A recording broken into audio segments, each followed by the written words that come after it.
আজকে কারণ এটা আজকের এক প্রভাতী খবরের কাগজে 10,323 সম্পর্কিত একটা খবর আমরা দেখলাম।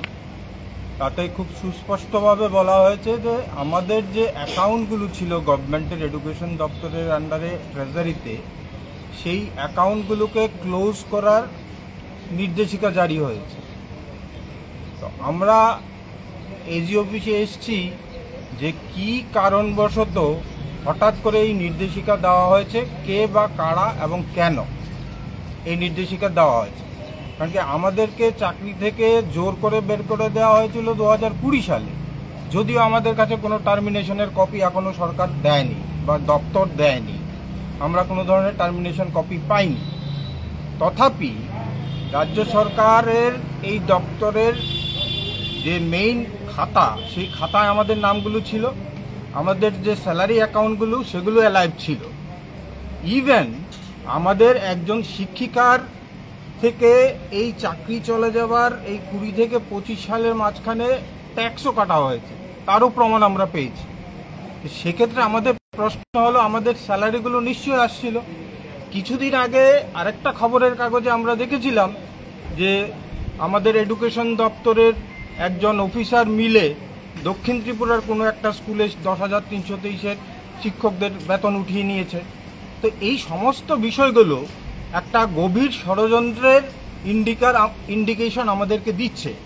আমাদের যতদূর ধারণা, সে ধারণাটা আমরা বিস্তারিতভাবে মিডিয়ার সামনে তুলে ধরবো কিছুদিনের মধ্যেই। এটা একটা ত্রিপুরা রাজ্যের বড় সড়ো scam. More than 1,000 crore money has been destroyed. এই টাকাগুলো 10,323-এর বেতনের টাকা, সেটা রাজ্য সরকার উঠিয়ে নিচ্ছে এবং কোন খাতে, কেন, কোন মন্ত্রীর নির্দেশে বা কোন আমলারা জড়িত, সেই তদন্ত অবশ্যই দরকার। তার জন্য আমরা চাই এই বিষয়টাতে অন্ততপক্ষে সিবিআই এর একটা তদন্ত দরকার আছে। কারণ কি এটা ত্রিপুরা রাজ্যের ইতিহাসে সবচেয়ে বড় স্ক্যাম। কারণ কি এই টাকাগুলো কোথায় যাচ্ছে এক এজি অফিস জানে, আর না হয় আমাদের শিক্ষামন্ত্রী জানেন, আর না হলে শিক্ষা দপ্তরের যিনি সেক্রেটারি, ডাইরেক্টর এডুকেশনের যে ডিস্ট্রিক্ট এডুকেশন অফিসার এবং আইএএস, এরা সমস্ত বিষয়টা এরা জড়িত আছে এই টাকাগুলোর বিষয়ে। টাকাগুলো কোথায় যাচ্ছে?